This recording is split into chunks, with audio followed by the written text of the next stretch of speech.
My motivation for issuing the book titled Iran's Terrorism Machine stems from my political follow-up over the course of 2 decades, when the danger of Iranian terrorism was revealed to me not only for Iranians but also for humanity. It is important to expose the mullah's regime and its tyranny and oppression of its people and confiscating its right to express its opinion. So I began to follow the crimes of that regime, and when I get closely witnessing Hezbollah influence in Lebanon. They are killing every free voice and contrary to the direction of the mullah's regime. I was also provoked by the statement of one of its officials that the Iranian regime has become present in the 5 Arab capitals, though I took the initiative based on my work as a journalist against oppression and injustice, and set out to write my book, The Iranian Terrorism Machine, exposing and documenting those crimes that were and are being committed in Iran, the region, and the world. I'm here at the National Press Club attending the Gold Institute event, where we are focusing on the future strategic alliances, a conference to address an ever-changing world. I want to thank the Gold Institute for publishing my book and launching it, and here are some of my interviews for the Capital TV show. You're Tarsim, former ambassador, Turkish ambassador to England or UK. You're here visiting the National Press Club, and you're attending an event concerning strategic alliance in the Middle East. Can you brief us about your word or your speech? Thank you so much. I'm very happy to be here in Washington, D.C. upon the invitation of the Gold Institute for International Studies. And for the last 3 days, we were attending very fruitful, useful panels and talks about transatlantic security and developments in Europe, in USA, in Asia. And I am here to explain Turkey's policies and approach to regional and global conflicts, crises, challenges and issues upon this invitation. My first question and important, how can Turkey under Erdogan can balance its relations with Iran, with the Muslim Brotherhood, with China maybe, and the Middle East now? We have Saudi Arabia, a new approachment, new openness, and UAE is investing in Turkey. How can this work?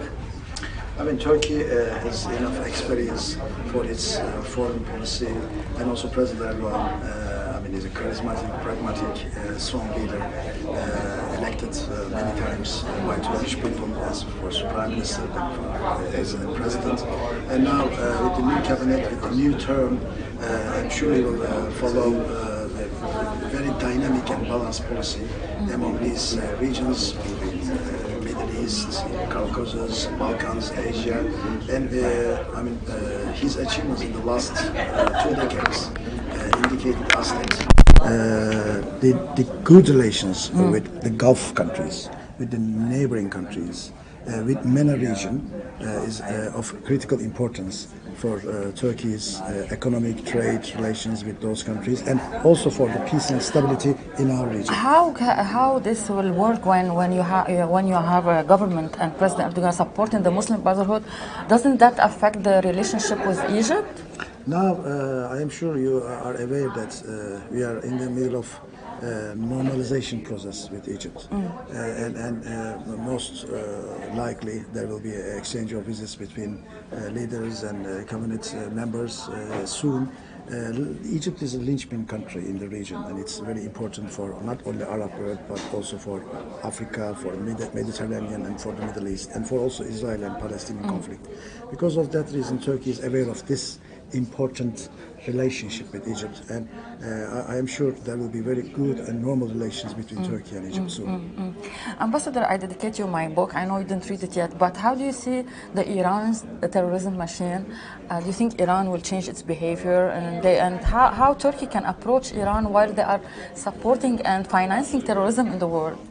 Now, Turkey's border with Iran has been intact and not changed more than 350 years. This historic cultural relationship with Iran, and with this intact and unchanged border with Iran, is very, very important for our relations.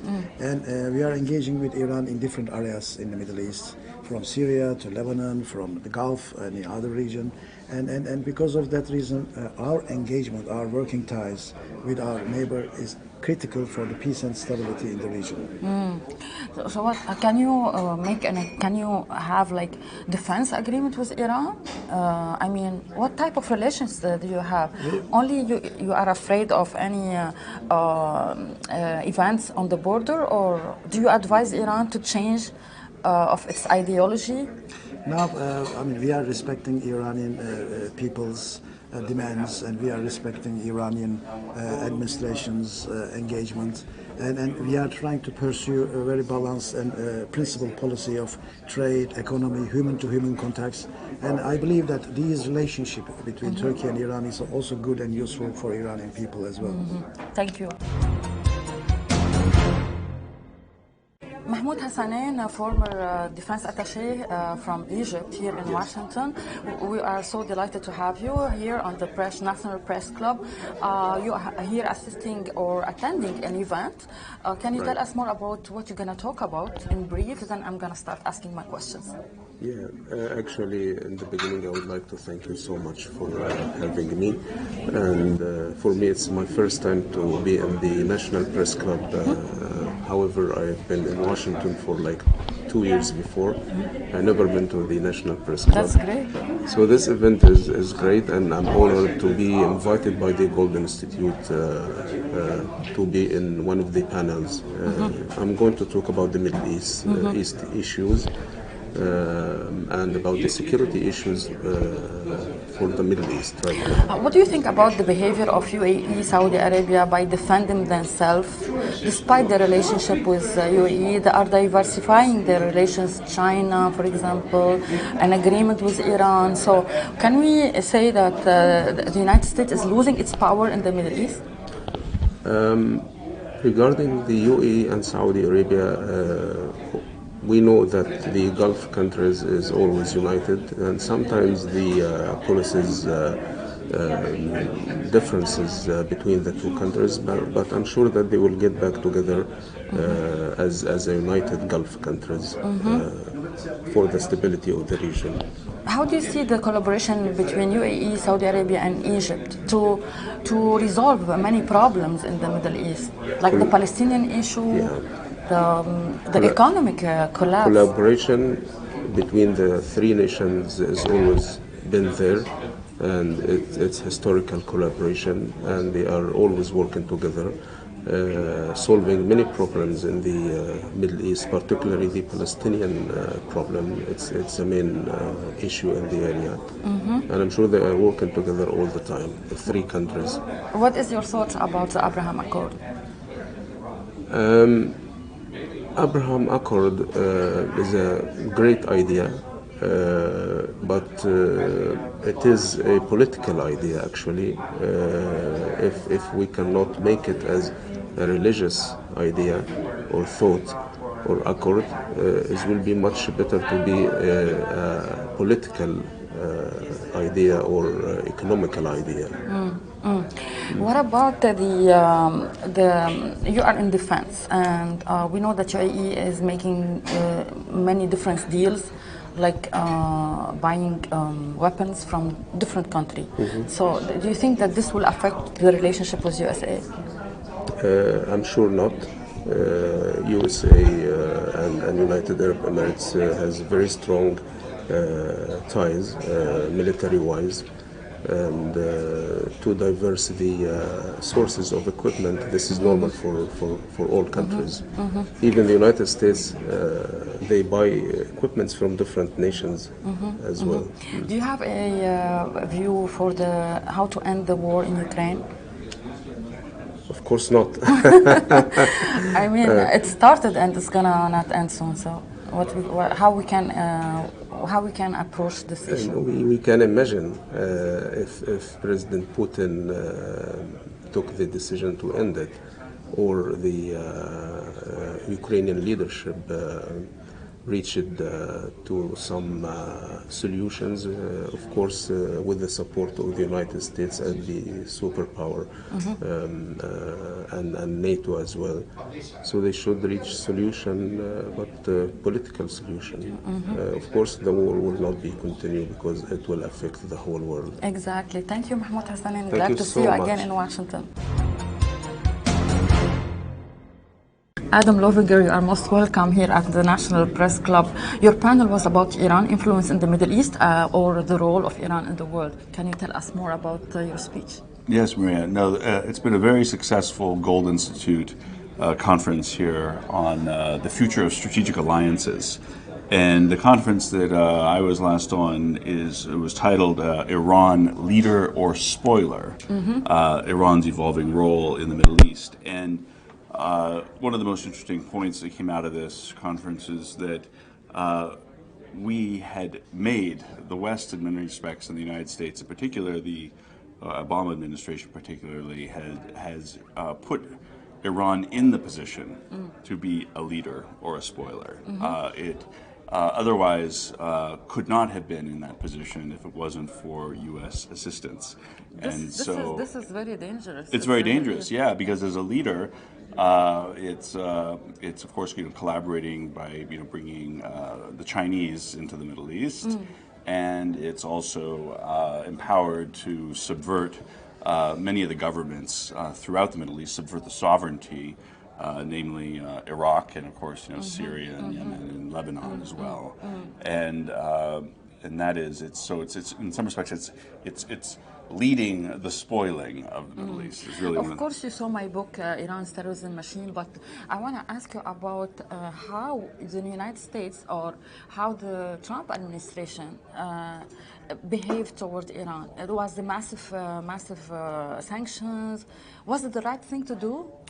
Yes, no, I mean, sadly, I mean, I was in the beginning of the Trump administration of the National Security Council, and really the idea was to erode Iran's presence in the region and to encourage Iran to play a more constructive role, but particularly by empowering the Iranian people to take the destiny of their country and change its direction. I believe. We did not have enough time to do that, but I think that with the maximum pressure campaign and aiding some of the elements in the region that supported the people as opposed to the regime, that this was the right approach. I know that I want to ask you something totally different about COP28 in the United Arab Emirates, green energy. This administration or we are in a crisis of climate change. How do you see the preparations for a better world? How is the role of a country with primary and oil country can do a constructive and positive role to reduce emissions, to try to solve this climate change crisis? Yeah, so on this particular topic, we had a very productive panel today at the Gold Institute conference here, and I think one of the really sort of some of the critical wisdom that came out of this discussion is that indeed. We need a clean environment. We need a healthy environment. We need clean air, clean water, but we also need energy.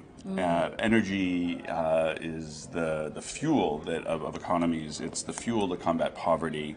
It's the fuel to lift up nations that are developing to develop them. And so. I'm a great, looking back on history, I am a believer in technology. Technology is proven to lift many people out of poverty and creates new economies. And I think that we have in our hands the capability to both have clean energy, but also have sufficient energy, and that can be through. Alternative, forms of energy, nuclear energy that is responsibly managed, green energy, yeah. And even many environmentalists who I've known for decades are really now touting the benefits of nuclear energy responsibly managed. This is amazing. Thank you, Adam. To see you again here. former Assistant Secretary of State for Egypt, Ambassador Hamdi Sarh, you are most welcome here at the National Press Club. Tell us about your participation here in the Gold Institute event. I was really glad to see that Eli Gold has organized this conference and about strategic alliances. And I thought this is the right time for the Americans and Europeans to really re-examine their course of action. There is a real problem of whether they are really committed to support their allies in the Middle East or not, or to abandon them, because the problem what happened in Afghanistan is giving us a very bad experience. So the assumption that they can stick with their friends in Saudi Arabia, in the Gulf, in Egypt, and so on, and also they can really move on with resolving the Palestinian issue. This is a major issue for us, and the Middle East is full of problems. Well, don't you think that Iran also is a major problem? It is a major problem. That's why I'm saying to stick with the Gulf, against any threats, whether Iranian or others. But on the other hand, it's about time for that they change their policy and to try to be more positive, because they have been very, very not negative, but not really very active oriented. I'm gonna dedicate you my book Iran's Terrorism Machine later on, but I want to ask you, do you think that the Trump administration made a great job by dealing with Iran, and what about the JCPOA and the Biden administration doing right now? No, definitely there is a major problem with Iran. And the prolonged negotiation with them did not really bring us anything yet. The fact that the Saudis were able to really develop some kind of rapport with Iran is a positive sign. But the Americans have to work harder than this to try to contain the threat of Iran and to try to really put things in order. Otherwise, things might go out of hand. And until, I agree with you that, if you are dedicated to that the Trump administration was more clear about their policy to go towards Iran, but this administration was not that clear. They are wavering between here and there. It's about time for them to be clear and to be more sharp in dealing with the problem. Another topic, and what's current events, yesterday President Biden met the President of India. So how does this... This is very important. The meeting with India is very important. India is a very important country. And in the past 6 months to 8 months or whatever, India was really looking into the Russia as a friend, and looking into Iran as a friend, and to bring India to the fold in terms of having the right alliance to contain the negative issues with regard to Iran and also with regard to the But previously, President Biden described the president as a dictator of India, and he is a dictator. Does this affect the relationship between the two countries? He described the president of China, not India. The China president? Yeah, whatever. China, India, all these main players in the world. No, but India is a very important player. It is democratic. And by the way, the Prime Minister of India is now in Egypt. He's an official visit for 2 days. He's going to open several projects there. We are developing in Egypt a very good relationship. There is I2U2 a conference like Israel, United States, United Arab Emirates, and India. So these four countries, they are expanding. This is another strategic formula to try to develop that type of relationship between India. Do you think Egypt and Saudi Arabia can join? No, it depends, but basically we have very close relations with India historically and now also, and we are cooperating economically and politically. So I don't think we have any problems in developing relations with India. Ambassador, I know you are involved in doing conferences. You have a new conference in Egypt. Can you tell us more about it? We are trying to bring into the focus how we can really get stability in the Middle East, and that's why we are looking into the issues like the Syrian issue, how we can have a vision for the future of Syria, and probably we will organize a conference inviting people from this country and also from Syria and from other parts of the world to share together how we can develop a vision for the future of Syria, which is a very important country in the Middle East and for us in particular. This is embracing maybe the Syrian regime to be member, to be back on the Arab League. This is what... We are trying to encourage them to go into the process of peace and to bring all the other parts together into the fold. So this is an effort, it's non-governmental, by the way, an effort to encourage the peace process within Syria itself, which is very important to bring everybody together. It's too bad that the war took a long time. After 11 years, there must be a solution. Thank you, Ambassador Hamdi Saleh, for being with us. Toshi Masuda, you're most welcome. You're a senior fellow for Gold Institute. Yes. Can you tell us what was your speech about in this day? Yeah, I spoke about ceasefire of Ukraine war. And I said there is only one person who could stop the war. Who? You have to know to whom Mr. Putin to follow. President of France, Mr. Macron, said the other day, on his way back to the France from China, he visited China and met with Xi Jinping and talk about Ukraine war. And on his way back to France, he said, Mr. Putin turned out to be like a slave of Mr. Xi Jinping, because without China, Russia could not continue the war anymore, because now Russia very largely depends on China. So China has... What kind of collaboration China provides Russia? Russia has a lots of economical sanctions. And China is the one who helped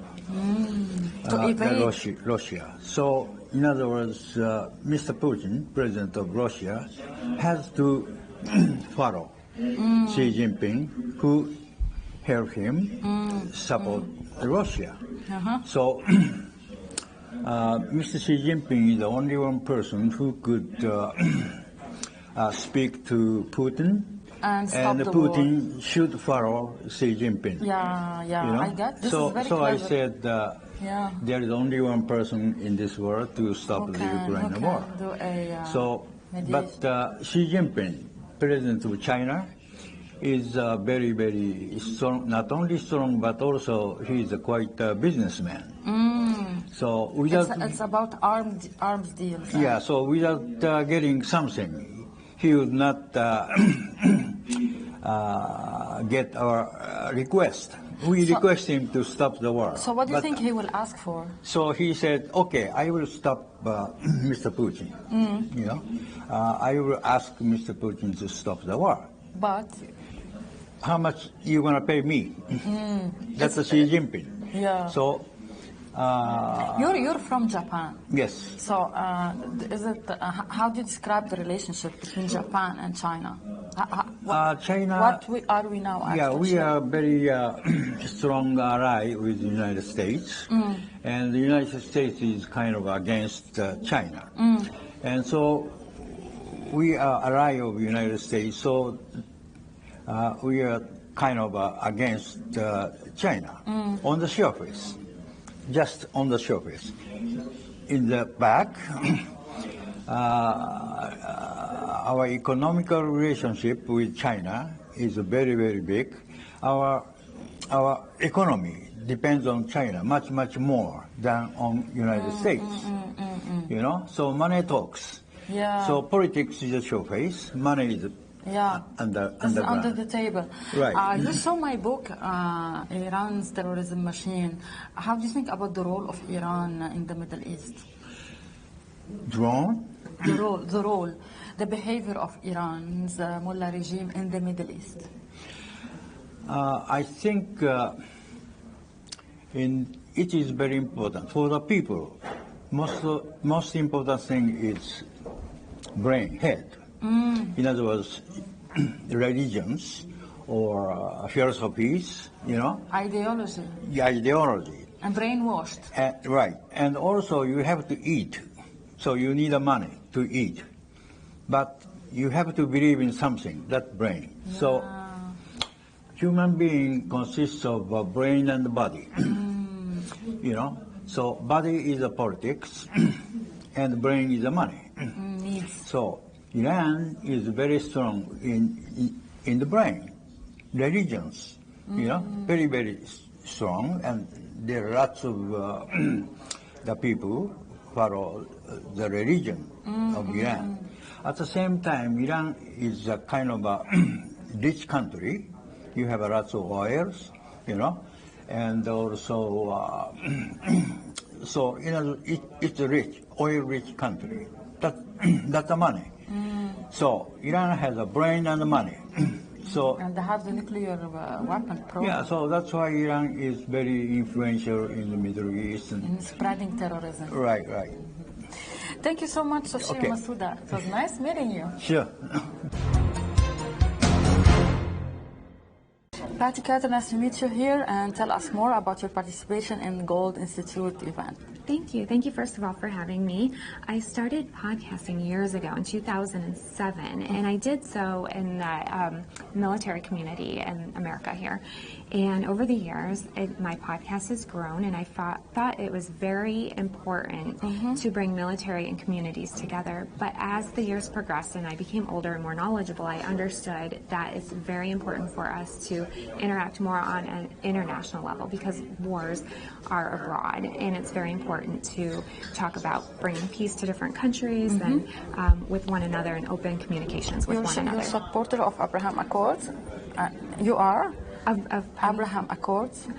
You know, I don't know a whole lot about it, to be honest. Okay. So What are the main talks that you mentioned? You mentioned military. So you think what threats America the most? Well, I wouldn't say we really get into the politics of things, but we get into life after combat for many of the veterans who've been in combat, the different health problems that they've had when they come home, the different challenges that they have to overcome with their families when they return home, and just basically making sure that communities kind of understand and embrace the military community when they do come home from war, because it's trying, you know. And then on an international level right now, I'm pretty new to these waters, to be honest. But my hope is to bring more of the countries together, to bring peace with one another, to open communications more with civilians in their countries, along with the international policies that are being made.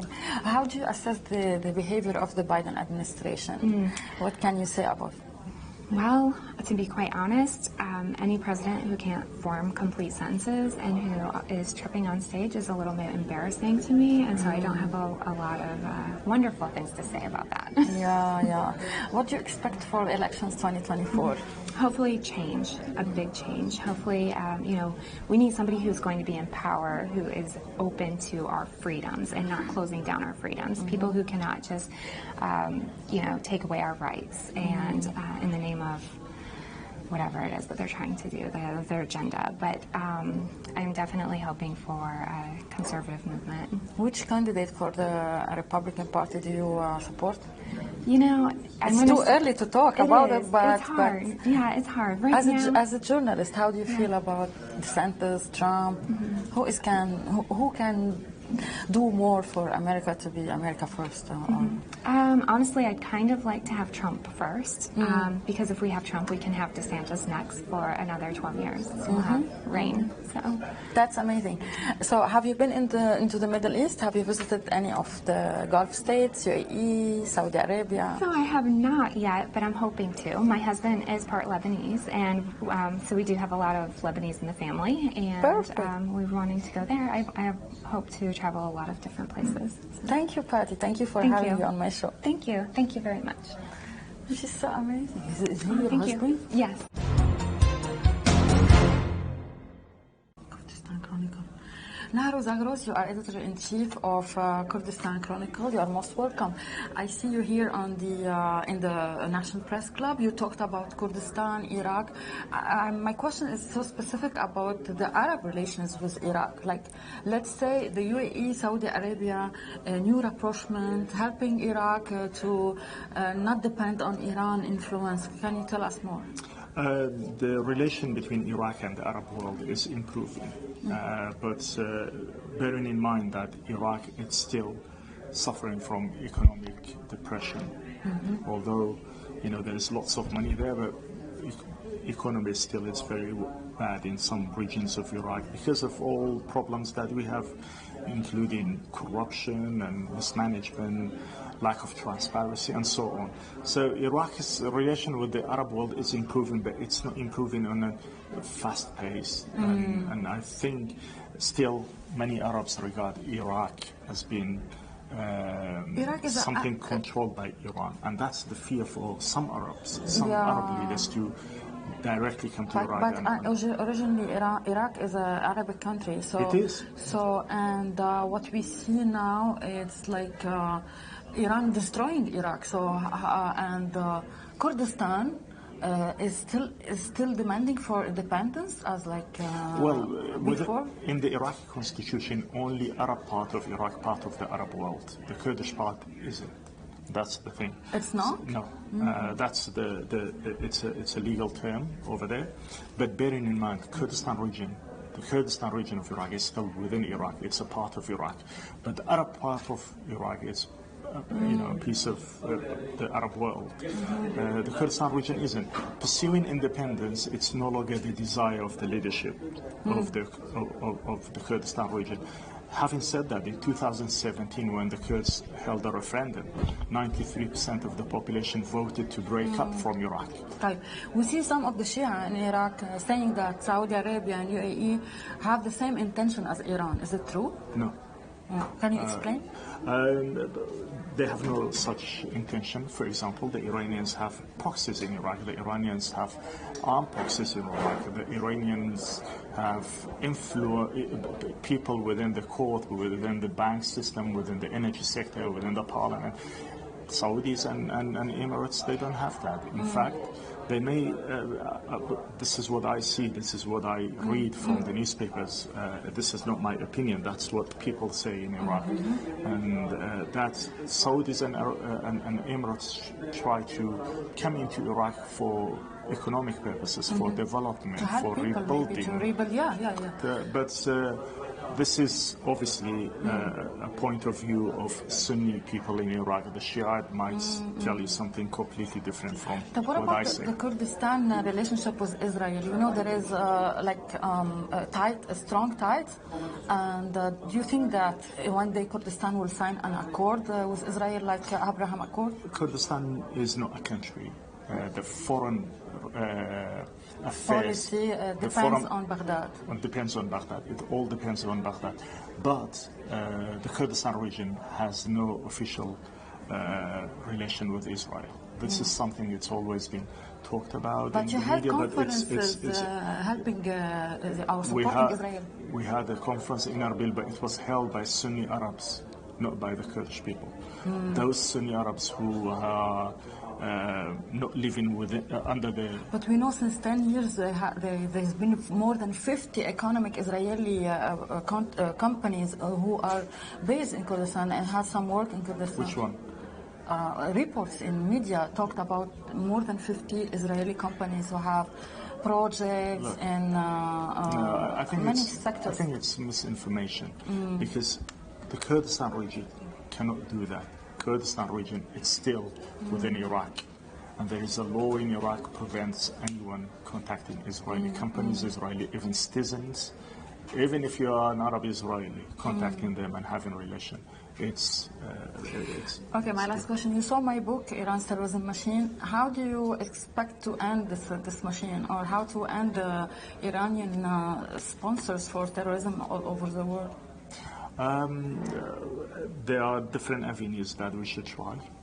We should never disregard negotiation. Military option is not a good one right now. We shouldn't discuss that right now because there are different avenues that we can explore. But the power and balance of power in the region is changing. The balance of power worldwide is changing. everything.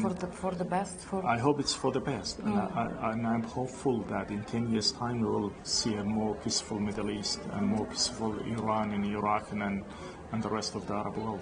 We hope so. Thank you so much for being Thank with you. us. Have a good day.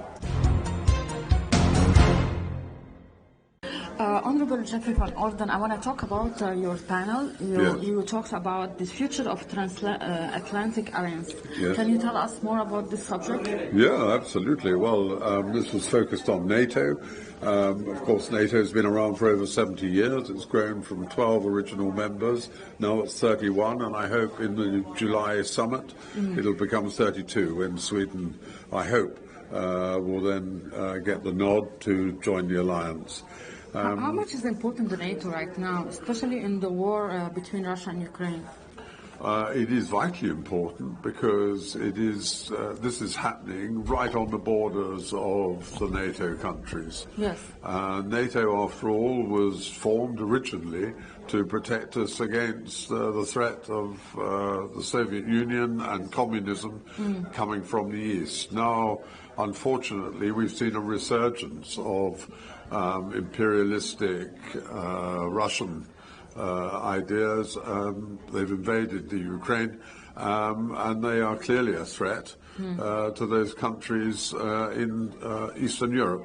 So it is most important that the Transatlantic Alliance holds together, gives support, continuing support to the Ukraine, and above all is prepared to defend its own territories. How do you think about the role of like Saudi Arabia and UAE giving support, humanitarian support to Ukraine, and maybe because Russia is an alliance, so how they can do a mediation role? Well, we've talked about the Transatlantic Alliance, but of course there are other alliances with the West which are also vitally important. We regard Saudi Arabia as a most important ally. We regard the UAE as a most important ally. What happens in the Middle East is of direct importance, not just for the people living there who want to live in safety and security and have happy, prosperous futures, but it's also very important for the security of Europe and the wider world. So we welcome all the assistance that countries like Saudi and UAE can give, and I want to see the world united in opposition to the aggression that's taken place in the Ukraine. Yeah, Mohammed bin Zayed was in Russia. Recently he met with President Putin. Is it on the expand of the relation with the United States? Well, what exactly is the point of your question? Because how do you see now the Middle East for Biden administration when they are withdrawing? There are some other players like China. I don't see that. Certainly, the West is not withdrawing. The fact is, we've dropped our guard, and we've allowed other actors such as Russia to come into the Middle East again. But the most dangerous player in the Middle East, of course, is Iran. And I think it's in the interest of everybody, including China, including Russia, by the way, to make sure that the mullahs who are running Iran are controlled. How do you see from your experience the strategic agreement that Saudi signed with Iran? Is it to content Iran and its terrorism or what? We're all interested in stability, and we need to find ways of getting through to the regime in Tehran. If the Saudis can assist in that process, then that's something we should welcome. Yeah, that's wonderful. Thank you for your time. All right. Thank you very much. Eli Gold, the president of Gold Institute, we want to thank you so much for organizing this conference for 2 days at the National Press Club. Tell us, how do you feel about it? What are the conclusions, future alliances? Can you tell us more? So this conference, as you said, was over 2 days. It's over 2 days, and what was amazing about this conference is we had 10 countries represented, and these countries are not necessarily natural allies. Of course, we had the European countries like the Netherlands, Spain, the United Kingdom, and the U.S. as that transatlantic alliance. But we were also talking about the Middle Eastern alliances, and we. As part of those countries that came, they were not natural people to sit together. So we had Israel, we had Turkey, we had Egypt, and we also had Kurdistan. So Israel and Egypt sitting down, trying to work to discuss the future of the alliances. Again, not something that you would necessarily see here. You have Turkey and Kurdistan, again, not two countries that you wouldn't necessarily see together. But but now we had all of these people sitting together at one table, trying to discuss these alliances. There was one common topics in all panels, which is Iran's threat, as I mentioned or I noticed. Right. And you are the publisher of the Iran Terrorism Machine. Thank you for that. Can you elaborate more what was in common in all these 2 days conference, like the threats that also challenges for the U.S.? Well, I'm sorry. Just let me review. It's better now. do you need to repeat? You need to repeat the question. Repeat. I want to just your position, so I see your face, not the profile. Okay. Come this way. Right, come this way. No. Just come this way and Okay. look at her. Yeah. The overarching theme was the concern about Iran's nuclear program, and if Iran does put together a nuclear weapon, what that will do and how that will change the region. Congressman Trent Franks, who chaired the Missile Defense Caucus in Congress, this is something that he warned about many years ago, and we just really haven't paid as much attention to it as we needed to. Now comes 2023, and this is we see a time where it is an imminent threat.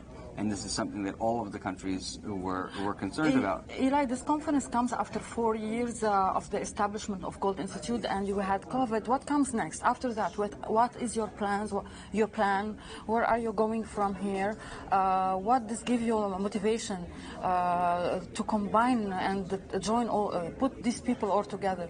So what's unique about the Gold Institute is that while we're a think and do tank, we don't just write policy papers, but we come up with solutions. And one way that we do that is by not having scholars necessarily at the Institute, but practitioners.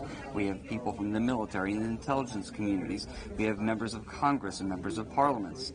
What's most important, and as you know yourself, as you come from the Middle East, that often when Western countries are setting their Mideast policy, it lacks the cultural understanding, which is why as part of the Institute, we have people from Egypt and Kurdistan and Israel, and we're expanding beyond that soon, and we'll talk about that in the future. But the idea is that way we have a cultural understanding, and as we begin to start focusing on solidifying these strategic alliances, this is something that I've been doing before we. Which is different than others and than other think tanks. Is very important. Eli, do you want to send a word for countries like UAE, Saudi Arabia? They are not participating, but what is your message for them, like government and the people? I think so.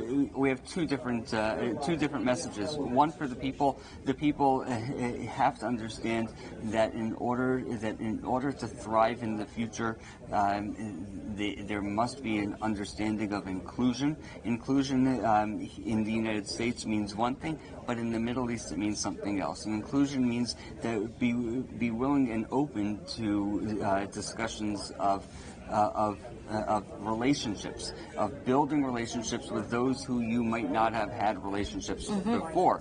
In many of the countries, for example, the Abraham Accords, the UAE took the lead on the Abraham Accords along with Israel, and now we see countries following that.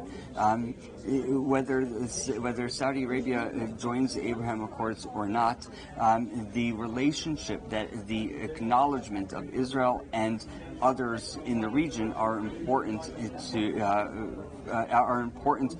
goal in order to move stability forward. And for the people, I would say a similar message, and that is really reach out and understand those who you might not have reached out to before. Thank you, Eli Gold. You did a great job. Thank you for hosting this great event. I'm so glad to know you. Thank you. Thank you. Thank you. Hey, Maria Malouf here. Please click to like and subscribe to Maria Malouf TV YouTube page and catch our hottest interviews and most compelling analysis. You will not get it anywhere else.